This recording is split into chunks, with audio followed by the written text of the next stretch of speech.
nggak batu merah aja sih, Rin. Ada yang hijau juga. Yang hitam Berarti juga ada beberapa batu di situ. beberapa batu ya. Ada penunggunya nggak? Ada penunggunya. Di situ tuh ada yang batu merah itu penunggunya kera. Kalau yang hijau sama yang hitam itu penunggunya yang tinggi besar. Tinggi besar maksudnya? Kayak berbulu tapi dia mengeluarkan api juga. Sofi, tadi kan kamu bilang di sini ada kera penunggu gitu kan? Iya, penunggu batunya. Dan di bawah kita tadi lihat kera juga. Ya, Apa kera yang ada di sini itu dia rajanya? bukan, ini kayak panglimanya lagi gitu. Anak beranaknya lagi ya. Oh, berarti yang posisi di bawah itu masih sama? Masih sama. Anak beranaknya gitu. Oh ya, Rin, aku lebih auranya lebih tertarik ke sana deh. Oke, kita ke sana aja yuk. Iya, ayo.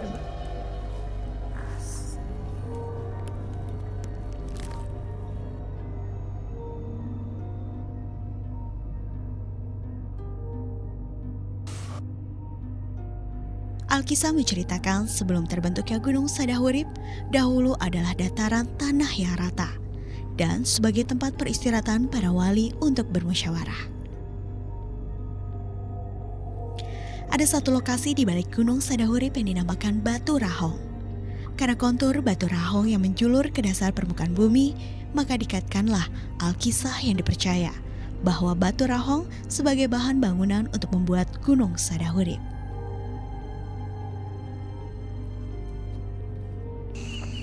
Adakah kaitan antara tempat peristirahatan para wali, Batu Rahong, dan makom goib yang berada di atas Gunung Sadahurip?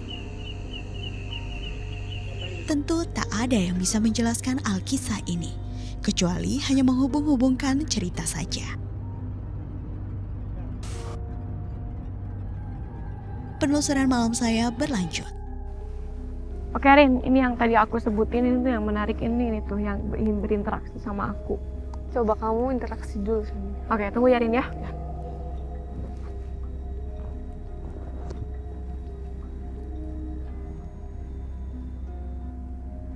Oke, udah, Rin.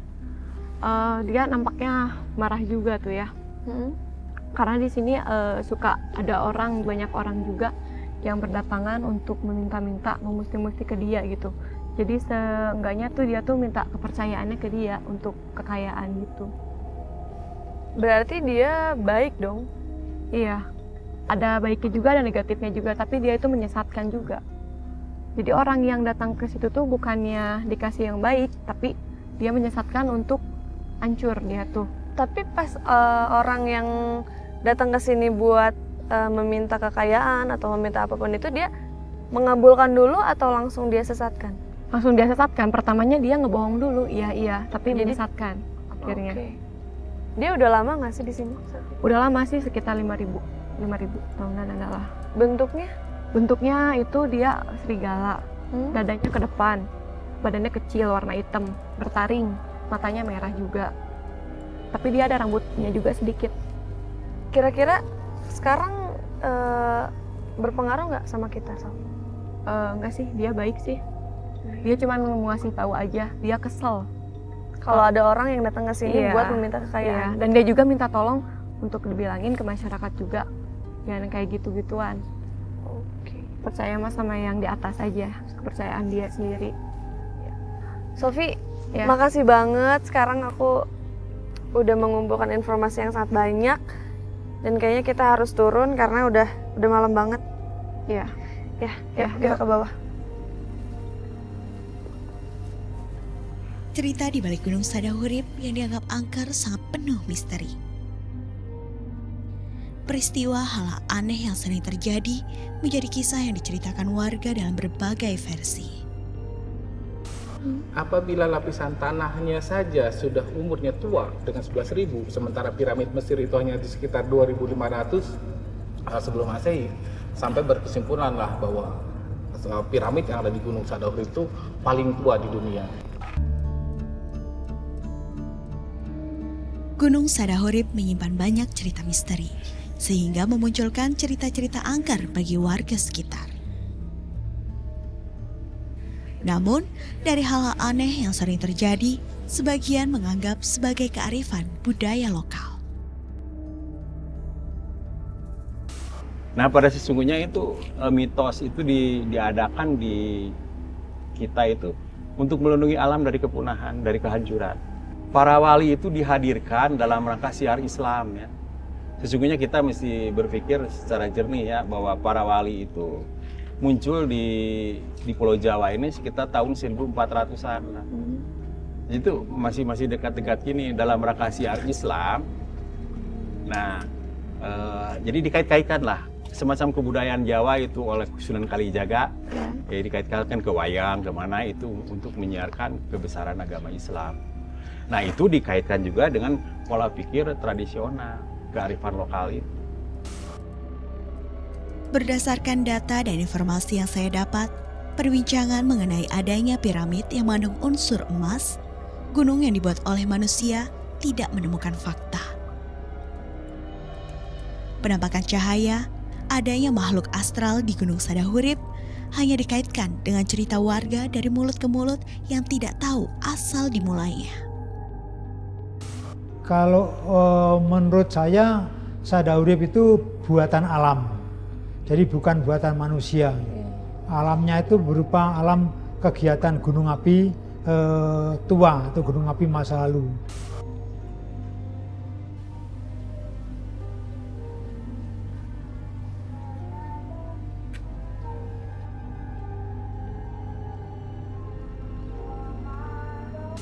Berdasarkan data arkeologi sebenarnya budaya piramid itu boleh dikatakan tidak berkembang di Indonesia. Dari hasil survei arkeologi yang saya lakukan di sana, saya tidak menemukan indikasi arkeologi sama sekali di sana yang terkait dengan pembangunan yang terkait dengan sesuatu yang ada di dalam Gunung Sadahurip itu. Apabila lapisan tanahnya saja sudah umurnya tua dengan 11.000, sementara piramid Mesir itu hanya di sekitar 2.500 sebelum Masehi, sampai berkesimpulanlah bahwa piramid yang ada di Gunung Sadahurip itu paling tua di dunia. Dan salah satu data yang menarik juga yang bisa dikaitkan untuk membantah apakah di dalamnya itu ada piramid atau bukan. Ada satu bongkahan yang terletak di sebelah depannya Gunung Sadahurip itu yang dikatakan sebagai alasnya piramid. Itu kalau kita lihat piramid Mesir atau definisi piramid secara ilmiah, itu ada perbandingan dasar dan tingginya. Dan kalau kita garis Gunung Sadahurip itu dan kita kaitkan dengan batu yang berada di depan Sadahurip itu sangat tidak masuk akal untuk menyatakan itu sebagai bangunan piramid di dalamnya. Kita tarik dari puncak garis gunung itu sampai ke batu itu, kalau kita tarik garis lurus untuk sebagai sisinya piramid, ada ruang yang kosong, jadi udara sekarang. Nah, kalau itu piramid itu kemana itu dia? Kemudian kalau kita turunkan besaran piramidnya, dimensi besarnya, alas dan tingginya, itu batu yang tadi di depan Sadahurip itu, Gunung Sadahurip itu sangat jauh. Dan kita lihat ada lembah Rahong di situ. Ada yang mengatakan seperti kalau kita bandingkan dengan daerah Bukit Tinggi, ada Ngaresiano pada Gunung Merapi. Ada orang yang mengatakan bahwa lembah Rahong itu material yang hilang untuk membangun piramid. Saya sudah survei di dinding-dinding batuan itu yang sangat besar itu, saya tidak menemukan sisa pembuatan. Saya tidak menemukan balok-balok batu di situ yang hasil pengerjaan yang kemudian dibangunkan ke piramid. Dalam kesimpulan saya bahwa piramid dalam Sadahurip itu tidak ada.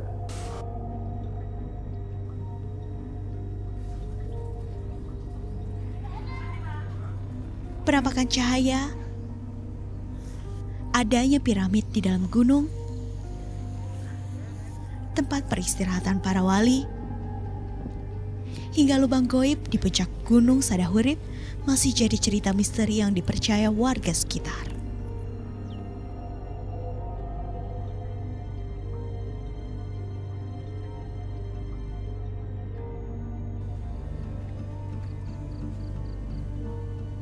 Begitulah cerita legenda Gunung Sadahurip terus hidup di ingatan warga sekitar Garut, Jawa Barat. Beredar dari mulut ke mulut tanpa diketahui pasti sumber